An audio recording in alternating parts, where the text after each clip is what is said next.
I think we're at 42K today on Instagram. We're a little over 5,000 on TikTok, and we have a few thousand on LinkedIn. This time last year, I think we had just hit, I want to say 10K. So in the last 30 days, we got 14,000 followers. Oh my God. Okay. Yeah. Yeah. Okay. So I was gonna say, wow, you've 10x, but you actually you're like on this hockey stick. We're on the hockey stick growth section right here. This is the Core Outdoors podcast. My name is Christian Rawls. Tina Thompson is the co-founder of Seniq and was a guest on the podcast in May of 2025.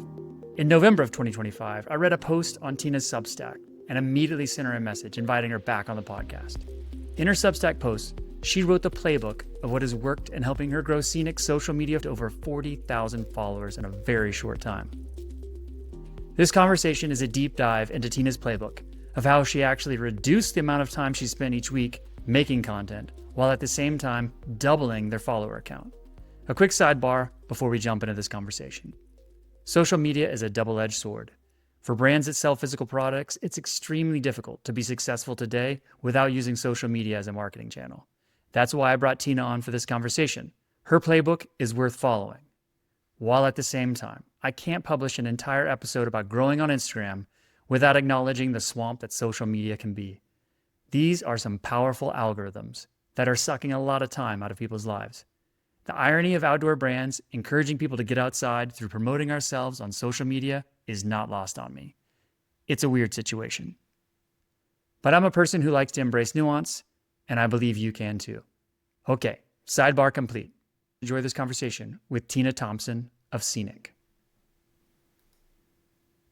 I wanted to have this conversation with you because you have a really good Substack that's like can we call it the behind the scenes? Is that what you see as like the behind the scenes of building Seniq? It's like my public journal, because it's like I know I'm going to forget all of these little details and the little moments like when I look back on it in however many years. So yeah, it's my like just documenting the process and trying to share as much as possible. Nice. Smart. Well, you posted this thing about how you've used Instagram and built Instagram. And when I read it, I was like, oh my gosh, let's have this conversation on the podcast. Because a lot of conversations that I have with entrepreneurs who are, building product-based brands is like, social media plays a big role in what they're doing. And how large have you grown the following to? Yeah, I think we're at 42K today on Instagram. We're a little over 5,000 on TikTok, and we have a few thousand on LinkedIn. Those have been the main channels we've really focused on. So okay. Almost 43. That's amazing. Do you remember where you were at this time last year? Oh yeah. This time last year, I think we had just hit, I want to say 10K. Okay. So in the last 30 days, we got 14,000 followers. Oh my God. Okay. Yeah. Okay. So I was gonna say, wow, you've 10x it, but you actually you're like on this hockey stick. We're on the hockey stick growth section right here. Yeah. Like the ski launch that we just dropped was so many more unlocks and validated so many ideas that I'd been testing. So okay. Yeah. It's come in the last little recent bit. Cool. Well, I want to jump at this because your Substack post was like, really it was like a playbook. This is what's working, this is what's not, and this is how you're approaching. So I thought, let's just go through it. Yeah. And unpack it more. I'll definitely link so people can go and look at the Substack and read it, but we are basically going to go through it because there's so much in it, which is really cool. The post was specifically about Instagram, and you just mentioned a second ago TikTok. And so I don't want to go too far down this rabbit hole, but I'm curious, do you have are you treating them completely different? Are you redoing the music? Are you doing that? Or are you using the same content side to side?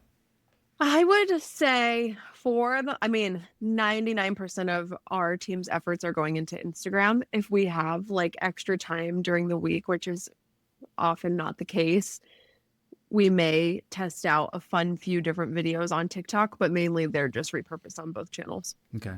Do you see a difference in the quality of the audience? Meaning like you get more engagement and you actually drive more hits to the website and sales through Instagram versus TikTok? Do you see a difference? Well, I can't really speak to the conversion of it all because we're not running any ads on TikTok and we're really not putting a lot of our effort and time behind it. But when it comes to like qualitative feedback, the TikTok community is like wildly outspoken, and you get so much more feedback, raw feedback from that community compared to the Instagram community so far of what I've noticed. So yeah, I think it's a great channel for like getting feedback and honest opinions. And then Instagram, of course, yeah, it is like it's a huge part of our business, and it's basically our marketing channel. So it's driving most of our conversion. Okay. So you're seeing top line revenue come directly from Instagram. Oh yeah. Yeah. Okay. Yeah. Okay. And then I'm going to do the big picture, and then we're going to drill down a little bit more. So the big picture is, so you're measuring conversions to your site, but are you also, how important is the owned channel, like moving them onto an email list? Is that something that's in the cards for you big time? It is. Yeah. We actually just activated that channel this year. We brought on board an amazing marketing coordinator. She actually just graduated from Kent State with a graphic design degree, and her portfolio really just wowed us. She had this eye that's like kind of unteachable, and brought her on to help build out our graphic point of view for our email world. And so I think we brought her on in May because she had just graduated, and we've been sending out at least one email campaign a week since then. We've actually ramped it up in Q4, but yeah, I would say emails become probably about 10% of our monthly sales. It's not the biggest chunk of our marketing conversion, but it's becoming more and more meaningful. Okay. Out of curiosity, what is social media? What percentage does social media drive for you? Social media is, well, so I would say organic social is about 20%. Ads are about another 20 to 30. Our budget fluctuates based on month. And then, yeah, there's like organic and direct coming from all of our retail exposure too. Right. Cool. And then just to clarify, Seniq's been on the market for 2 years? March 13th of 2024. So it hasn't even been 2 years. Okay. Yeah. That's impressive. It's crazy. I know. And so we're recording this in the middle of December 25, and you just had the best month yet in November for kind of the pre-holiday launch to ski line. Yeah. Okay. Yeah. Cool. Biggest month ever, first 6-figure month.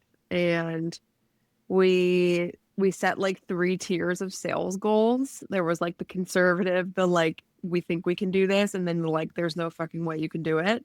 And we blew that one out of the water by like 30 or 40 grand. So wow. Congrats. Yeah. Thank you. Yeah, it's crazy. And now we're just like playing that really champagne problem fun game of like, shit, you didn't buy enough. We left so much demand and opportunity on the table, which we had no idea at the time. Like when we wrote this purchase order a year ago, we were like literally shitting our pants, like freaking out that we're putting everything on the line. But now, yeah, thankfully, like we've driven so much demand pretty exclusively from socials that we were totally off. Now we know. Right. And so you've sold out, or just you're running way too low for this early in the season? So it's crazy. So we launched the collection the first week of November. We thought we bought enough inventory to last us through February to like through some off-price sale season. We sold out of the entire collection in 2 weeks, like 100% sell-through, even like fringe sizes, but we broke in core sizes the first week after launch. So it's just insane, but it's a beautiful happy accident, because then it's driving this great demand to our retail partners. So like we're launching our ski collection for the first time with REI, Backcountry, Evo, Christie Sports, Free People Movement, and others. And they're seeing that demand come to them. So it was almost this like happy accident. Okay. So like literally you have nothing to sell people online. You can just drive them to your retailers. That's it.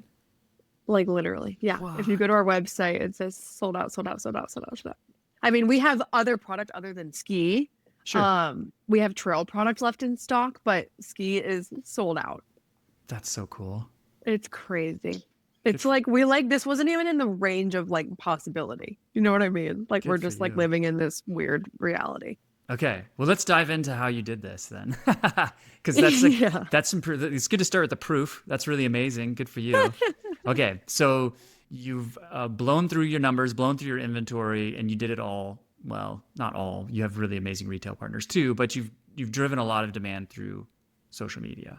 Yeah. And so going back to your Substack post, you broke it into two sections, and you said there's mindset learnings and there's technical learnings. So I thought we would start with the mindset learnings. You started with the mindset learnings, which I really love because I think that's the most important thing. And I think you actually put it in bold. You said your own mind is the biggest obstacle, and you were speaking specifically to Instagram, but I feel like you pretty much summed up all of entrepreneurship. True. Right? I would agree with that. Yeah. Like that is the biggest obstacle is your mindset. So your first thing on it is like be yourself. And I'm just gonna just drop it out there. You can just riff on because this is your playbook, so you go for it. Yeah. So it's I actually came to this conclusion of this being like one of the biggest learnings I've had after it's advice that a mentor had kind of reflected back onto me. Like one of my mentors in our monthly touch bases was saying like, I think as long as you guys continue to be yourselves, like we can literally feel it through the screen, I think you'll continue to win. And it really made me pause and like reflect on the fact that like the individuality that you can build into your content is the secret sauce. And as long as you are making things that are authentic, and I feel like that word is so overused. It was like Merriam-Webster's word of the year last year or something because it was used so much, authenticity or authentic. Yeah, it was. Wow. Okay. But yeah, just being yourself as an entrepreneur is the secret sauce in everything. I feel like not even just social media, but especially in product too. So that is hands down my biggest mindset learning is like not trying to emulate your inspirations or your mentors too much. And also like not, I would say like there's something really beautiful about having this tunnel vision of like that's strictly your vision and you and like really letting that breathe through the content. So that's hands down the biggest learning. It's easy to say like be yourself. Yeah. Because it seems like that seems right. That seems like when you say like it's easy to get caught up in and not being yourself. But what does that look like? Like how do you discover what it is that's yourself, and like how do you check yourself in that sense of like this feels right and I'm gonna do it. Like how do you discover what that is? Good question. I'll speak in terms of like experiences. So like when we've tried to build content that's like super polished and in a studio and almost like feel the age of a different brand versus like building content, like literally most of my content is filmed right here in my bedroom in front of this like mood board in the corner. Nice. So it's like I spend all of my day in this seat in this room, and for some reason, like when I'm in here and get inspired to create something, the content ends up being more me versus like being in a setting with propping and lighting that's like not my everyday world. Something about it just like allows me to naturally use my voice and my movements and my styling, and it just ends up becoming more me. So I would say, how do you be yourself? Building content in the spaces and the places that you inhabit and you like truly live in and are a part of your world. I would say using your own voice is also, I think, just so important, whether you are literally the person who's going to be talking to the screen or the camera, or even when you're writing copy and the captions or responses to comments and throughout your different posts. I think using your own voice and how you would literally text a friend is another way to truly be yourself and not trying to like put this brand nail polish on the voice. Bringing your own styling elements into the content, bringing your own end use, like how are you using these products? Where are you using them for? How can you share the education and the experience of that? So yeah, truly like trying to inject as much of your own lived experience into the content as possible. It's challenging to put yourself out there, and like you and your co-founder Maddie are your faces are and voices are front and center in a lot of your posts, right? And which is great. Yeah. Like you're first of all, it's really inexpensive to film yourself, and for sure. And you're always there. So it makes sense from a budget standpoint, and it makes sense from like just a connectivity and community standpoint. Yeah. while at the same time it's challenging to kind of get over yourself and putting yourself out there. What challenges? I mean, I'm just going to assume we all run into those challenges. Yes. Yeah. How do you work through that? Yeah. So it's funny. I've tested a bunch of different things and I'll just skip all that shit and just like jump to what's worked. So it was honestly like maybe 2 or 3 months ago now. Maddie and I had like decided that day, okay, we are going to carve out a day a week to film and talk about whatever comes and flows naturally. And when you build that process into your calendar, like a 2 or 3 hour block to film, I suggest it every Monday while your brain is fresh from the weekend and before you like dive into the nitty-gritty problems of your inbox, like really kick those sessions off with the freshness. You learn really quickly what you can easily talk about, what inspires and like sort of fills your cup versus like what's unnatural and uncomfortable and not doesn't flow. And then it's this interesting thing, like the concept of this like batch filming when you just like let yourself rattle for 2 to 3 hours and then you sort of close that project for the day, you let another day pass. Another day I would recommend is setting it up as an editing and starting to schedule and post day. Like something about that batch filming makes it so that like it makes it easy to get over yourself or the fears of putting yourself out there.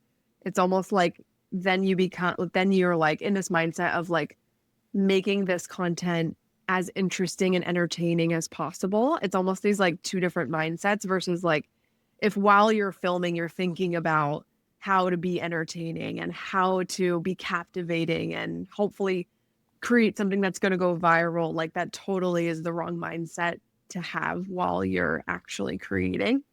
So it's almost these like two different sections of your brain that it's this like you need to release all of the, or like I guess it's not release, it's almost like you need to block off all of the self-conscious hallways in your brain while you're doing the creating. And then the next day, like switch the gear and actually allow yourself to think about the audience and like how will this be most interesting digested. And it's almost like two different brains, which has really helped me. I tried so many different things throughout the year and a half of building this brand of creating content. And we actually had the Instagram was started a few months even before we launched the brand. But it really wasn't until, yeah, like 3 months ago, I was like, okay, this is going to be my new process. I'm going to try it out, see if it works. And it's like, it's helped me gain almost 18,000 followers on my own Instagram in 2 to 3 months. It's definitely helped drive the incredible increase to our brand page too. So that I would say is the secret sauce. There's a concept in writing that's like create should be separate from critique. So the critique is the editing part. So I think you've hit on that. That's a very, a creative writing standpoint is like, yeah, you create with one mindset and then maybe in a whole different room, a whole different computer. Like we're going to critique in a different spot. So I think you've really hit on something. You said something there. I don't want to, you just like kind of dropped a piece of gold. I want to make sure we pick up. Did you say you've driven to your own personal account 18,000 people? Yeah. What? Okay, I didn't. I feel bad. Yeah. I haven't even looked at this account. Are No, you? don't feel bad. Is it behind the scenes of Seniq or is it what are you posting there? This came about because we had every intention of making a marketing hire this year, but because of tariffs, our budget did not allow for that. A lot of our resources had to actually shift into the design world because we had to resource garments, which basically meant we were developing like 2 collections at once. And I like woke up almost every single day this spring and was like, oh my gosh, like our follower count isn't growing in the way that I like it feels like it should. And like there aren't enough eyeballs on this as I know there should be. And eventually just came to the conclusion that, okay, we don't have the resources to hire an expert in this world or to hire someone with an incredible following and really like build our influencer affiliate strategy up yet. So the resource that we have is us. And that's really like 3 months ago when we sat down and we were like, I was like, okay, Maddie, I'm not only going to build organic social posts for the brand page at least once a day, like a reel a day, in addition to carousels like 3 or 4 times a week, but I'm also going to film enough content to post at least once a day on my own page. And they've been like growing together. And you can definitely see like the eyeballs that and it's mainly like the eyeballs I'm capturing on my own page are then going to help Seniq grow too. Is And it I similar think content? oh, sorry, you did ask that too. It is not. It's different content. Oh, So the founder content that we post in the brand page, it's 99.9% Maddie and I together talking. And I would say like the conversation topics are somewhat similar. The biggest crossover would be talking about the intentions of our product and some of the product details. And then on my own page, it's pretty exclusively me talking directly to the camera about whatever is interesting or happening that week, and I'm a huge product junkie. So I talk a lot about product and why we developed these things and sort of the backstories behind them. But I also hope to share some tips about my career and my journey, or like yesterday I ended up posting tips on how to break into wholesale because we just launched all these great partnerships. So it's a amazing. sprinkle of career and entrepreneur advice as well. Okay, But there's some crossover. What's that account? What's it? That account is Valentina Thompson with 3 underscores at the end. Amazing. Okay, well, I'll link to it. Okay. Yeah. Awesome. That's so cool. That's so cool. Okay. We Yeah. should probably move on because there's a lot of here. Yeah, there is. Thank you. Thank you for that. Yeah. So what your second thing in the mindset is most strategy is useless. Yes. So I feel like, and I have no marketing background. Like when Maddie and I decided to start the company, we've worked together for years. So we've always known Maddie's incredibly analytic. I'm incredibly creative. Marketing naturally fell on my lap. And so I'm purely self-taught. So I've done YouTube University. Feel like I've been on that algorithm for years of like, these are all the tips and the things that you need to be doing to grow your follower count. Like I've gotten every video, watched every single thing, tried most of them. Most of them do not work. I already gave you that like secret sauce of what does work is like carving out the time, being creative, creating content that you yourself want to watch. So I feel like that's the one, the non-strategy strategy that has worked for us is thinking about my favorite brands and if their founders were running the social pages, what I would want them to talk about. Like that's literally the only filter that I think has created some of our most viral pieces. And yeah, the rest is a lot of distraction. And I feel like every algorithm is different. Again, it can like someone else's strategy. If you try to implement it, it can cause you to not be yourself. So I think it can be more harmful than just like taking a stab at creating something without a strategy. And so you said you're going to test everything until you find what's working. And so what are the metrics you say is like, this is working? Is it engagement, follower count? What is it? What are the metrics that you're like, okay, it's working? Oh my gosh. It's the funniest question because like, it's so obvious when it's working and it's so obvious when it's not working. But the hard metrics would be likes, saves, shares, and follows. Okay. Yeah. I mean, Easy. Yeah, I would say we've built this really core community on the page that has been commenting since day one. But usually if you get high engagement with one of those metrics, like the rest tend to also grow. So right. If it hits, it hits. Yeah, it's like all or nothing. It's like very okay. So when it works, so if most strategy is useless, but then you find things that hit, are you building your own? Essentially, you're building your own strategy? Totally. Okay. Yeah. So ignore everybody else's strategy, figure out what works for you. Yeah. And I think the mindset learnings those are very specific learnings for when you're starting a brand page, I would say. I do think like as it grows and as you do capture eyeballs, and then once you have like an auditorium full of people, then strategy is valuable, which I get into in some of the technical learnings. But when you're starting, I would advise to try and have no strategy and see how it goes. Okay, cool. You've touched on this a second ago with your batch creation, but your next one is consistency is everything. And yeah. I guess the leading question is, it seems obvious, like, because that's what the algorithm wants, right? Is be as consistent. But how did you Like what led to that? You kind of like hitting that and being like, oh, right. Yep. I need to be consistent. Yeah. I mean, it really is, it's funny. Yeah, I'm just like going down the mental journey of it. I think really like drawing the line in the sand those few months ago and deciding every Monday for the first few hours of the day is a batch film day, Tuesday's a batch edit and schedule day. I've just seen the results of that work. So yeah, that There it is. truly is why consistency is everything. I Sure. mean, and it's like at some point I do believe that the world of social media is a bit of an odds game. I think the more you throw out the wall, higher your chances are of something working. So there's a little bit like you can take the emotions out of it, and there is some science to it that just like to increase your odds. Right. Being consistent helps. What did it look like before the batch creation days? Because I'm guessing that there's a lot of people listening to this and they're kind of like, yeah, I know what it's like not to do the batch creation days. Yeah. What did that look like for you? Oh my gosh. I mean, we tried so many different things. Like the work, like it looked like me opening up my phone and computer and sitting at the desk every morning and thinking about what to create that day. And it would end up taking like way more of my day than it should have. And then I was working way later than I should have because it stole time from other projects.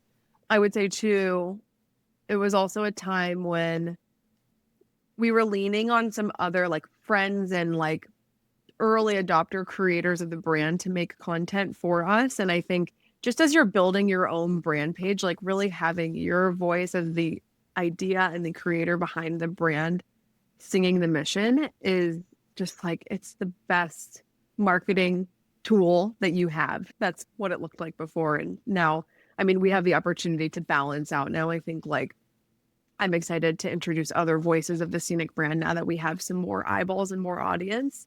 But while you're starting, I would say like don't be afraid to just like let it all be you and sing your voice and your vision.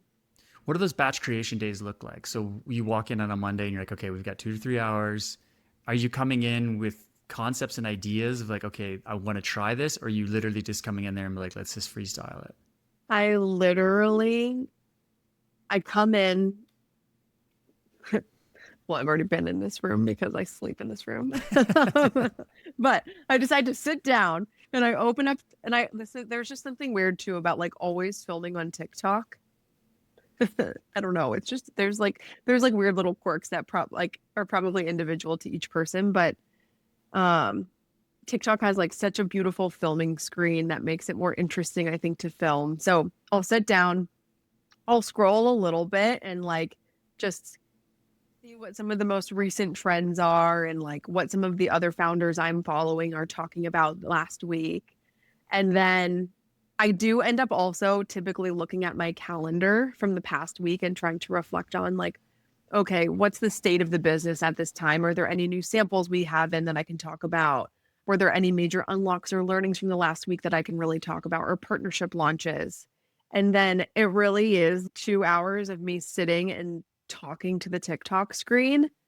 And like the first 20 minutes of it is always like really like clunky and funky. And then I'll hit a topic, like I'll pull out a sample that we just got and I like the juices start flowing. And then once like we pass that flow threshold, then I can kind of just like look around the room and come up with ideas like that. So it's almost like there needs to be this like warm up phase before you get into the flow state. And then once you're in the flow state, it's like create as much as fucking possible. Even if you have other meetings on the calendar, miss them, skip them, like call them back. If you are in the flow state, you could end up creating like 2 Mondays ago, I ended up creating enough content for my personal page on a Monday for 2 weeks. So I created 14 videos, which was insane for 2 hours of time. But it was perfect because this week I was sick. So I didn't have the energy or time to actually create, but I had enough content to carry me through. So that's kind of the chaos that it looks like. Do you think yeah, I mean, I can see where this could be a challenge for some people just like getting over that, breaking through the barrier of like the flow, getting into the flow. And Yeah.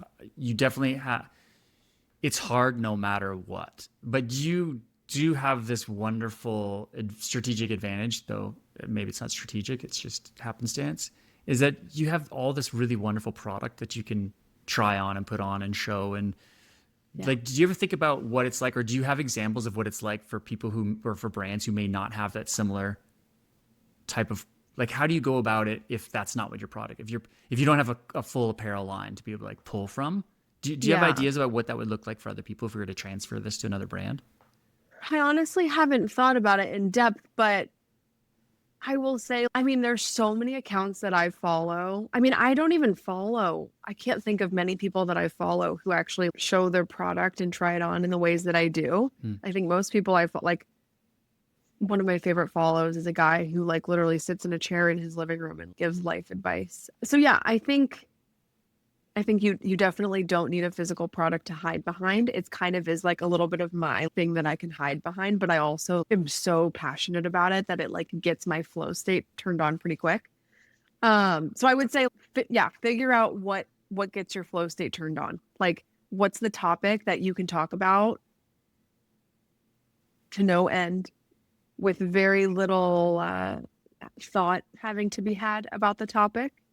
And then I would say like craft your visuals, and I think I have an opportunity to do this even, but it's like craft your visual in like a unique and an interesting way. Is there an interesting background that you can apply? Is there an interesting perspective of the film or the video that you can apply, and just sort of start to build some of those like personal signatures into your content? But yeah, I would say finding that topic that you can talk about in a flow state is the key, whether it's product or it's your life story, the mission of your company, how you're strategizing your company. That would be my biggest advice. I think I'd have to think about it a little bit more. No, that's great. Too. I put you on the Okay. That's good. That's really good. Okay. Cool. You have another point is don't reinvent the wheel, just add your flavor.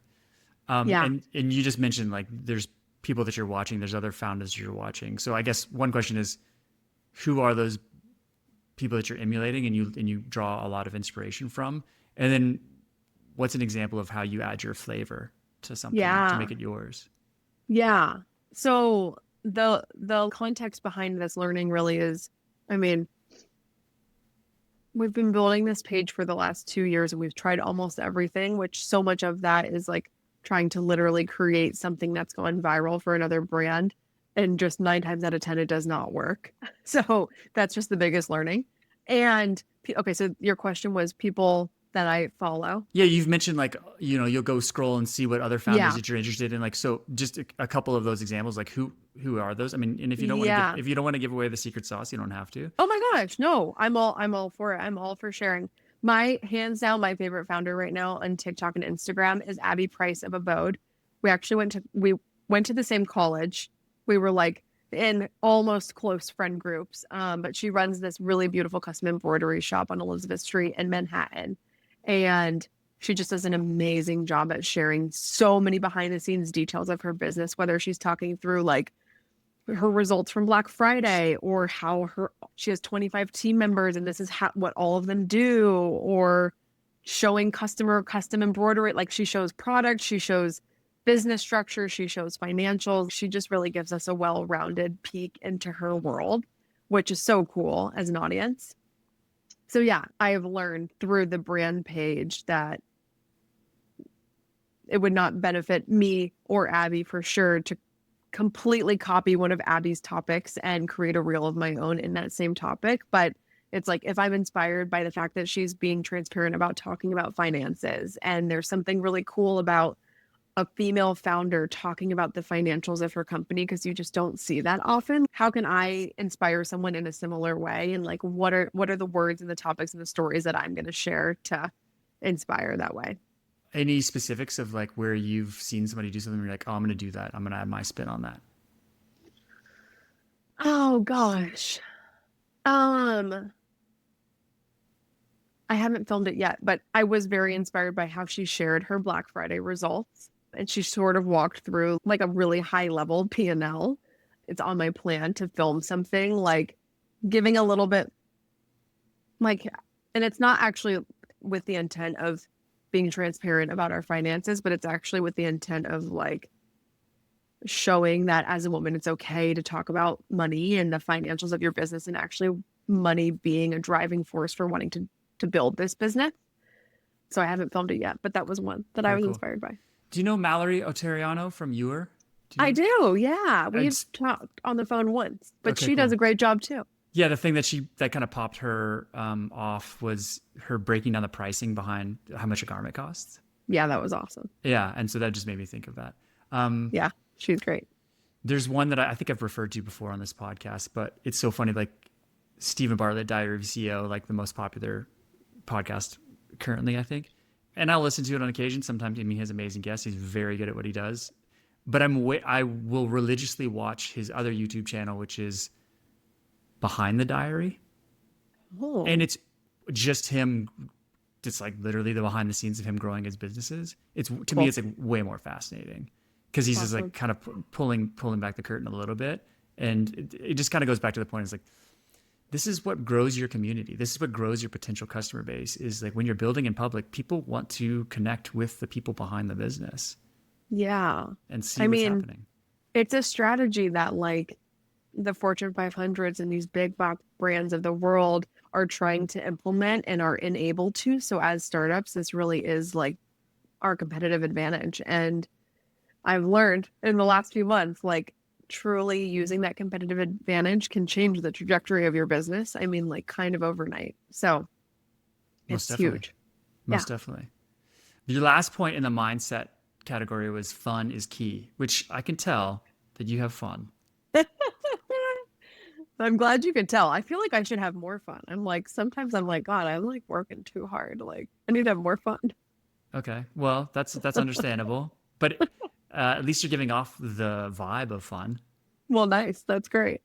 Yeah, this was like this is just like kind of a cultural one that Maddie and I talk about a lot. We're like, we just feel like you can feel the energy, not like the spoken word, but like you can truly feel the energy of founders through their content. And you can also kind of tell if, like, as an audience member, who's having a good time and who's not. And I really think it does affect the performance of the content, it affects the energy of the brand. It is like, it's very precious. And yeah, it's also there's some sort of like, isn't there some famous line? It's like it doesn't matter who wins the argument. It's like the person who's having the most fun is winning. Always, like that's just kind of like a sentiment about life.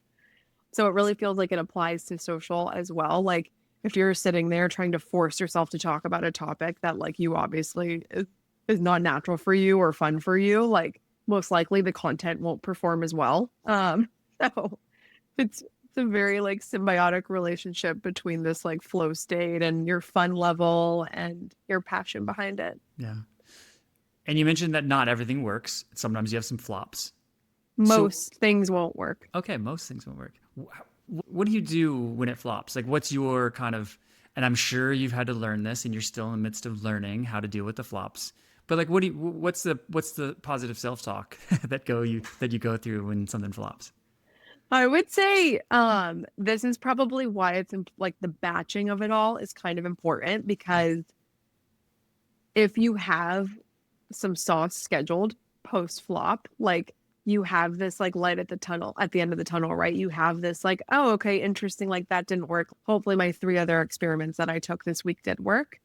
That's like the raw, honest answer for me. But That's cool. and also just trying not to focus on it. I mean, it's like with the flops come the successes, so it will come the more consistent you are, and just yeah, I think having that like pipeline built up so that you're just always constantly learning. Have you heard of the book Tiny Experiments? I have not. Okay. I'm gonna butcher her name. Anne Marie. No, it's not. Lecompte is their last name. She's French. Oh, okay. And the idea behind it, and I will link to it in the show notes, but the idea behind it is that it's just that. It's just taking tiny experiments and not putting so much kind of mental weight on the things that we do. Whereas sometimes we'll kind of build this thing up and it's like, okay, I'm going to do this big project. We Yeah. build and build and build and build. And then we put so much mental weight into it. Instead, having this idea of like, well, I'm just going to test this thing. I have this hypothesis. I'm going to test it. I'm going to test it for, a certain number of days.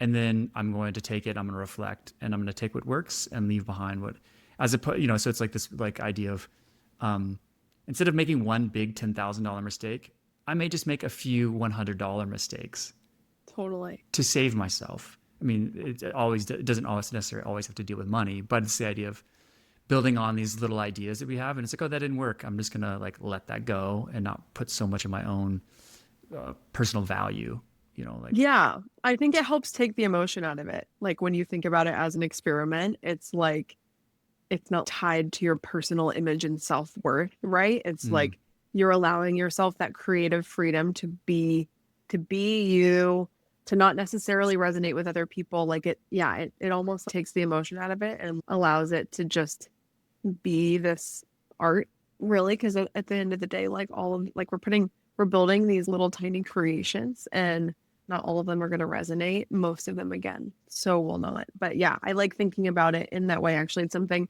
my life coach has helped me like reframe my thinking for most things in my life now, as these like tiny little experiments just takes the pressure and the weight off of it. yeah, exactly. Yeah, it's a really great concept that's super helpful for entrepreneurs. Yeah, absolutely. Someone should Cool. write like a book, The Social Media Experiment, or like, yeah, that should be like a frame of how to build a page for sure. Yeah, nice. Okay, so now we're going to turn to the technical learnings. Yeah. The first one you have is unlock and repeat. Yeah. So this is, I would say, the first strategy that you should ever implement once you stumble upon or create a piece of content that gets, I would say, over 5,000 impressions. My biggest piece of advice that's helped to grow our pages would be to truly recreate that same piece of content with slightly different products, or a slight tweak to the script. So I honestly want to pull up our own page, because that'll just be, I speak in experiences and literals. But okay, for example, on our brand page, what really has been working is posting these faceless, less than 10-second reels showing the product on body and zipping and unsnapping through some of the product details. So the first time that we posted a video like that hit around 5,000 impressions or views, we decided to iterate on that same video. It had the same text overlay, a very similar caption, but we decided to actually just feature a different colorway of the same product, or potentially a different product. And then also trying to also use the same caption and hashtags, I've found is also tends to improve the chances that you'll get another piece of content that performs just as well, if not better. So this maybe this is the right time. I'll just it's got to go somewhere. So I'm going to ask it now because you brought up. Yep. So how are you looking at stories, reels, and just basic posts, tiled posts? And do you have different, is one driving? I mean, I would imagine they each all have their own philosophy or strategy behind them, but I mean, video is where it's at, definitely. But how are you looking Yep. at all three of those things? And then are you trying to unlock things in all of those? Or are you trying to unlock things in one of those categories and then just like let the other Yeah. two hang? Yeah. So I would say most of the unlock energy is going to Reels. Reels for the last year of our page, which the professional dashboard analytics is really great at just making this obvious for your results. But Reels have been driving most of our impressions and views and reach. So that's where we leaned into that part of the platform. And then I would say when it comes to carousels or actual in-feed posts, I have a Canva document of about 18 squares for each month that we're trying to post 3 to 4 carousels a week. On a great week when we have really beautiful imagery, sometimes we'll post 7 times a week. Black Friday, for example, we posted more carousels. We posted, I think, almost 2 carousels a day, sometimes 2 reels a day. And then on stories, we try to post minimally at least 2 stories a day. And then, of course, if there's more content, stories are a little bit more organic and fluid and less strategized. We really only build specific story graphic content, either when we're on a shoot and on location with product, or when we have a sale moment that we're trying to communicate the benefits and the promotions to the audience. But yeah, I would say Reels is the place where we're like hard stop creating at least 7 a week, if not more, and always trying to learn from the last week's learnings. Do you have something where it goes like we post this type of content to stories and we're trying to drive this type of feeling in stories, this type of content? There's no rhyme or reason. It's just like, I see what think happens. it's See too what works. much strategy. I like it. Okay, cool. I think it like stops you before you even start. It's like when you build yourself these like boxes and rules and walls, like it like prohibits your mind from being creative and free, and you need like as little guardrails as possible. Okay, very cool. Yeah. You have one that says pinning works. And this was, I had heard this, and then you have really good proof of it. So talk to me about how pinning works. Yeah, this is funny. So this was like kind of an accident. And this is, again, I've been on that algorithm for years now of like, here's all the little hacks and tricks, but I never hear anyone talking about this one. So it feels like I've stumbled onto this gold mine. But it was actually with one of these reels, the faceless product shots in my bedroom in front of my own personal mood board, that I ended up pinning the reel to the top of our main grid and our reels grid because it was our newest product. I wanted it to be obvious because we had a lot of other content scheduled. I didn't want that post to get lost in the feed. And I wanted it to be really obvious that this was the product that we were standing for at the time. And I mean, it's like crazy. I need to talk to someone at Meta and see if this is like an actual intended function of pinning. But by pinning a reel, if you're seeing really strong engagement after the first little bit of time with your reel, so I would say like after the first 12 hours, if this piece of content is outperforming your average, I would go ahead and pin it. And I've seen pieces go from 15,000 views to 1 million views after 2 weeks just because of a pin. Now, I haven't tested the other. I mean, I guess I have. Like, there's, of course, situations where I've left things without pinning them that have hit like a 10 or 15,000 impression mark and they haven't jumped to 1 million. So it's like, it's hard to literally prove if the pin is the thing that made that happen. But there's been enough content and I've experimented with this enough that I've noticed it is a consistent trend. So whether it's like a fluke or not, I don't know. But No, I've heard somebody else mention it, so I think cool. There's something there. It's Yeah. really cool because that's a simple win. It is, yeah, and it's a nice. It's like, yeah, it's such a weird one. It's Cool. so odd, but yeah. Well, I mean, even if it's just like the idea of don't let that good content or that thing that message you really want to make stand, don't let it get lost in the algorithm. You know, let it get lost in the grid.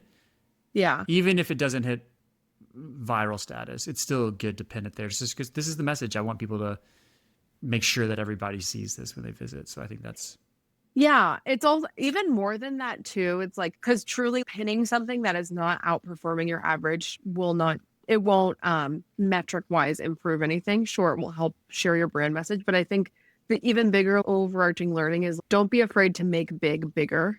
If what is working for you, let it work, double down on it, pin it, let the world see it, like really be open to not only experimenting, but learning from the results and pivoting that way. cool. Okay, giveaways are a must. Yeah. So giveaways have been really crucial for us to help drive the eyeballs and the audience members that we're capturing on social over to our email platform and subscriber lists in Klaviyo. So yeah, I think we've launched 3 or 4 giveaways this year. And just like for reference, on average, without a giveaway, we gain around 1,000 new subscribers a month in Klaviyo. And a giveaway, we can do that in a matter of like hours. So Right. It's just a really great way to grow your email list. And are your giveaways always solo with Seniq, or do you collaborate with other brands? Different every time. And we're trying, like, that's almost a unwritten strategy, is like trying to keep them fresh and exciting and fun and not redundant, because we are trying to offer a giveaway to our community at least once a month now that we've seen the results, and they like our community finds so much value in them. And I also think it's just like anyone who is active on social media, giveaways are a part of the experience. So it's almost like just giving them what they're expecting. So yeah, every giveaway is different. I think it's really great to collaborate with other brands. I think it's really great in big launch moments of your own brand to really stand for your own brand and make a really valuable offer with your own product. A little bit of everything I think is awesome. Describe what it looks like. So one of those valuable ones, if it's just your own brand, like what does it look like? What are the mechanics of it, what you're asking them to do, and then what's included in that giveaway? Like what's the most enticing stuff that really works and drives? Yeah. The best example of this would be the giveaway that we launched with our Slopestyle ski kit launch. So we built with our ecom imagery this really beautiful graphic design piece that featured all the Slopestyle colorways that we were offering and dropping this year. We launched this the day before launch, actually, to help drive excitement and energy and eyeballs to our site so that they're almost waiting by the time that we do drop the product.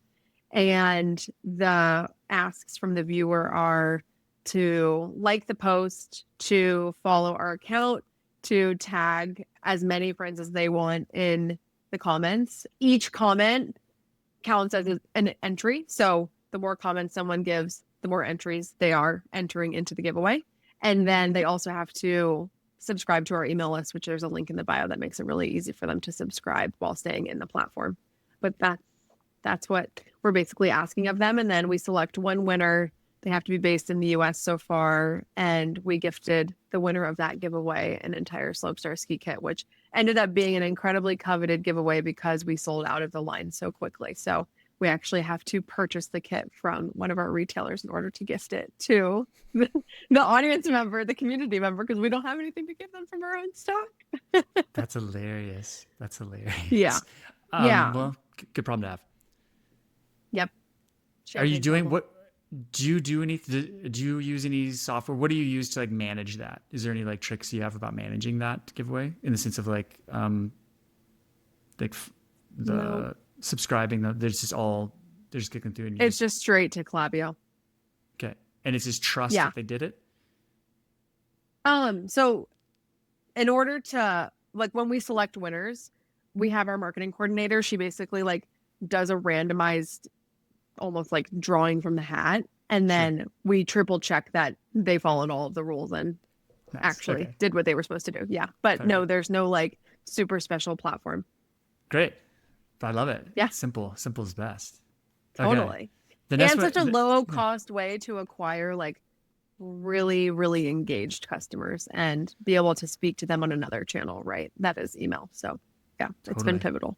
Yeah, for sure. I've heard many other founders say the same thing. So nice. Yeah. The other one you have is show the product. And if it takes about 4 seconds on your brand page to realize like, yeah, its product is front and center. Product is the queen of your page for sure. Totally. And it's funny because like not a lot of outdoor brands do this. And there's so much intention built into every stitch and seam of outdoor gear that it kind of like, it makes no sense to me that it's not a more common type of content. But yeah, that's just been like a personal learning on our own pages that the more we show the product, the closer we get into the details, especially when it's on body, the better, or like when it's in use. Yeah, you've got this formula of idle moment, action moment, and being put to the test. So just give me a little bit of what each of those mean. Yeah, I think we've found really great results with all of it. So idle moment would be truly flat lay product laying on a ground, whether it's a whole stack of garments or it's like a color story. I think there's something really nice and visually appealing about that. Action, what was it? Idle moments? Action moment and then being put to the test. Yeah. So action moments too are like when we're on photo shoots with the product or a new collection, actually making sure to capture the garments being used, how they're intended to be used. Also, if there's creator partners that we're working with and they're willing to put the product to the test, I think there's almost, I think I did like the action moments and then put to the test are two different buckets in my mind. Action moments should be this bucket of like, this is the product's intended use. This put to the test moment are kind of pushing the limits of the product. Like what are the most extreme situations and settings that the product might be in and how does it hold up in those moments? And I think too, sometimes in that bucket of content, it's okay if like parts of your product fail and you can have that vulnerable, honest conversation with your community. Okay, 80% of the garment ended up working. We like have this one learning that we actually need to improve for the future, da da da. So I think there's those 3 different buckets of showing the product that I love to think about. Yeah, and it also gives you something to come into those batch creation times. It's like, okay, well, here's some context or here's some constraints that I can put around what should I be trying to do with the product. Nice. Totally. You have lo-fi is better than or greater than high res. Yeah, this has just been such a, this is kind of like the worst learning because as a founder, you want to build this super beautiful, clean, polished brand visuals and world for your audience. Which you've done a really good job of, because the last time we had a conversation on this podcast, it was about your ski launch video, which was amazing, that you just, art directed on your own and it looked like it had a huge budget and it was really, really cool. So that was very high res. That was high res.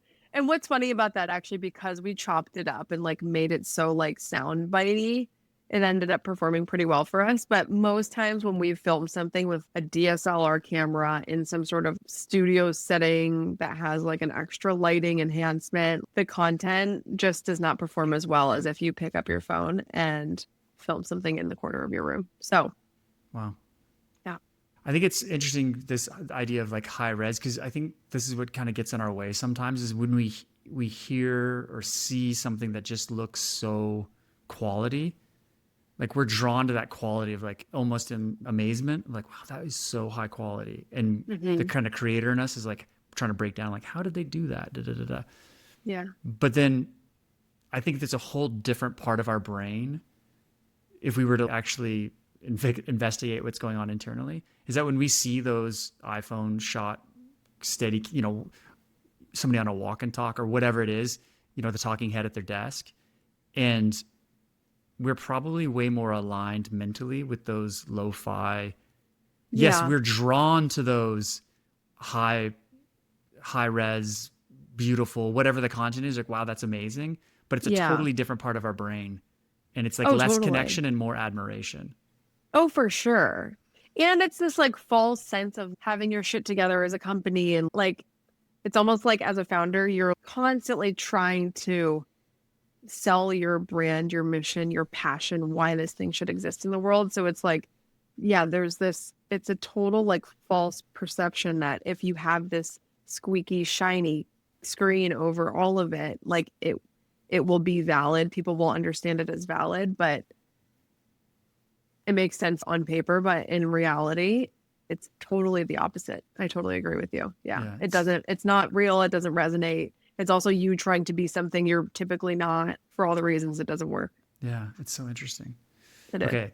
You have the best launches have a formula, and you've hinted with this, like just before you launched the newest ski line, you had a giveaway, and so you've got this whole launch content, which is like vibe teasers, product teasers, intentional behind the scenes of the photo shoots, product function content, launch day creative, funny moments from the process, user-generated content, and then the founder POV. Like that sounds like a strategy. I'm not going to lie. It is.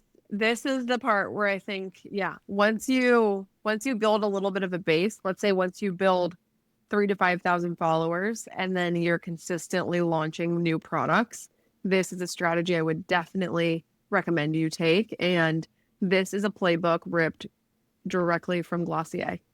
Okay. My marketing coordinator and I seed through their social channels, and they're, I think, one of the experts of marketing product through Instagram, and they drop new products almost once a week. So they have the opportunity to test and learn and read and react often. So we're inspired by how they drop product, and we basically like did our own research through their content and figured out what their formula was and decided to apply it to our own brand. And this is sort of the formula that ended up working for us. And the biggest overarching strategy unlock for us was that launching a product really needs to start a handful of weeks out from the actual launch day. There's something about that build up showing the Instagram audience a product that they can't actually purchase just yet gets people so excited, much more excited than showing something that may be really beautifully designed, have so much innovation, but if it's available to them that exact day, there's not a same amount of excitement and sauce. So yeah, that exact formula. And there's not exactly like a rhythm to like, you need to post this many videos with this bucket, or this is the order of all of these things. I would just say, as you're working through your launch content prep, making sure you're creating reels and videos and carousels that fall into each of these buckets would be important. Cool. Okay. So that's not necessarily a sequence. It's just more of a shotgun. It's just the content buckets to fill, I would say. Very cool. Yeah. Okay. And this last one, I really like. I've heard people talk about this, and I think it's so cool that they've launched this. So A/B testing reels. Talk to me about how that works and then what you've done to unlock some learning from it. Yeah. So there is a new function and like basically a new toggle when you're setting up your reel that's called trial reels. And I'm no expert, but I do believe when you turn a trial reel on to one of your pieces of content, it ends up serving your reel to a pool of non-followers, which is a really nice and almost like non-self-conscious way to test if your content is going to resonate or not. And the way we don't A/B test every single piece of content that we put out. I would say it's all based on the amount of time we have. If the reel is already pre-produced and it's saved without a text overlay, sometimes I would say probably once a week, if I have the time, I will test 2 different text overlays on the same video that has the same music and the same caption and the same hashtags, and really trying to understand what text is resonating with our community. I'll also A/B test sounds and music, whether it's like, is the community resonating more with hip hop versus some EDM, Charlie XCX style music. It's just like that trial reels makes it really easy to unlock some of those quick learnings. And I don't have like super specific examples. I think that's probably as specific as I have at the moment, because it's so not like a built-in process of this is when we're A/B testing and how we're A/B testing. It's kind of just in that moment. If I'm, oh my gosh, I like both of these songs, but they're so different. Let's try both and see which one works. The strategy I would say is, I have noticed if I have 2 trial reels posted at the same time, I give them at least an hour, if not 2 hours, to read the performance. And if I see one is outpacing the other, I end up sharing that to everyone an hour or 2 later, and then I end up completely deleting the other. So that's kind of the rhythm of how we A/B test. Very cool. And the important thing which you hit on about A/B testing is test one of the elements. They have to be only one thing is different across the 2 that you're testing, because if you don't, then it's not really an A/B test anymore. And I will say, a lot of times, like, both pieces of content will flop. So don't feel like you're doing something wrong, or like not every time are you going to see like a totally outsized amount of growth on one versus the other. More times than not. And then at that point, you just say, I like this one better. I'm going with this one. Yeah, sometimes it's just at the end of the day what I think represents the brand the best. Great. That's what you got to do. Yeah. This is great. Really appreciate it. What does your time look like in the sense of how much you're committing? Do you know like how many hours a week you're committing to? And I know it changes seasonally, like Black Friday and the lead up to the holidays is all different. But, do you have a time allotment that you're like, you know what? I really want to don't give it more than this, or this is how much time I have to give to it for it to actually produce the results that you're getting right now. So do you have a guesstimate of what your time is on it? Yeah, it's really funny too. My mind crossed that thought process, and there was one week where I was trying to actually write down the amount of hours I spent on it, but that lasted one day. So yeah, I would say, to guesstimate it, it's probably,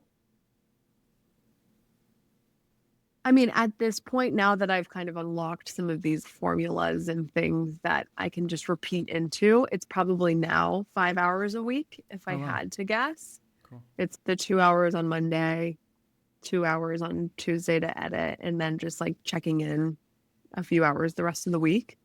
And then before kind of hitting this like hockey stick growth that we've seen in the last 2 months, it probably was closer to 10 to 20 hours a week. And I would say it was not an efficient use of time the way I was structured. And now actually just like forcing myself to time block this work has not only produced stronger content that has performed better, but it also has allowed me to make better use of the time and spend less time on it. Look at that. Time blocking and simplifying makes better results for everybody. That's so cool. Yeah. Especially social. My gosh. It's like, because you can get wrapped up into it. You can just like get lost in it if you don't have any like time guardrails around it. So it's like, let your mind be the thing that gets lost in creativity, but like force yourself to hard stop. That's one of my questions I had for you to end was we have, I always joke, like we used to have the smartest minds in the world, like helping us land on the moon and launch satellites and all these things. And now the smartest minds in the world are working to get us to stay locked into an algorithm on our phone for longer and longer. And they're really good at it. They're very, very good. The algorithm is very good at keeping us locked into it. So what do you do for yourself to maintain a balance that you don't get sucked in, that you don't get pulled into it? And I mean, and a broader question is, what do you do to help balance out your mental health of like growing, bootstrapping and growing a brand from the ground up? It's the biggest challenge. It's my daily battle, my daily struggle. And it's something that's like so top of mind for me. I'm constantly experimenting and trying to figure out what does balance even mean as a founder? Because it's like so different than what balance means as a corporate merchant who I used to be, or it's so different from so many different balance types. But some things that have helped me, I started literally this week.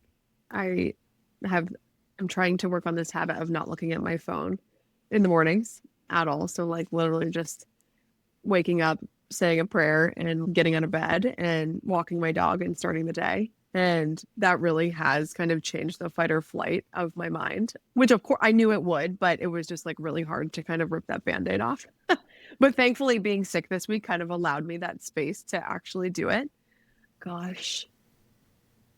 What else I would say? I think just in specific to this conversation, scheduling out your content and it basically allows for you to not have to log on and post and rethink and re-question everything you created and go down this like mental rabbit hole every single day. So there's a lot of beauty and mental health, I think, in that scheduling tool. It could be like a whole other podcast. I mean, this is like one of my Substack topics. I actually ended up even starting to work with a life coach. I work with a therapist who also helped me think outside of my own mind. Cause like, I'm such like a tunnel vision. Like when I'm in and I'm focused, and it's so hard to break that focus. So I need other energies to help me break it. There's so many things. I would say daily movement and exercise. Of course, we're building an outdoor brand, and our mission is to empower women to focus on their minds and make space for their mental health and get outdoors to do so. So that's the best way for me. And there's so many things. I think we need a whole nother podcast. That's great. No, I appreciate it. Thank you. Yeah. This has been such a wonderful conversation and tons of learning. And I know that there's a lot that people are going to be able to apply directly to their own businesses. So thank you. Awesome. Where can people go? What are the handles for them to learn and see firsthand what you're doing at Seniq, and then what you're doing in your own personal brand? Yeah. So our website is seniqbrand.com, SENIQ brand.com. Our Instagram is SENIQ. I think I shared my personal with you. And then you can also find our product in stores at the REI Denver, the REI Seattle. We're also newly in stores with Christie Sports and in all of the Evo locations around the country. So there are some places to go and check out the product and try it on and hopefully fall in love with it. Very cool. Thanks so much, Tina. Yeah, thank you. So fun always. Thanks so much for listening all the way to the end of this podcast. If you enjoyed it, please share it with a friend you think may enjoy it too. You could also take a few seconds to subscribe to the podcast. Anything you do to help share the love here, we'd appreciate it. Thanks so much for following along, and we'll see you next time.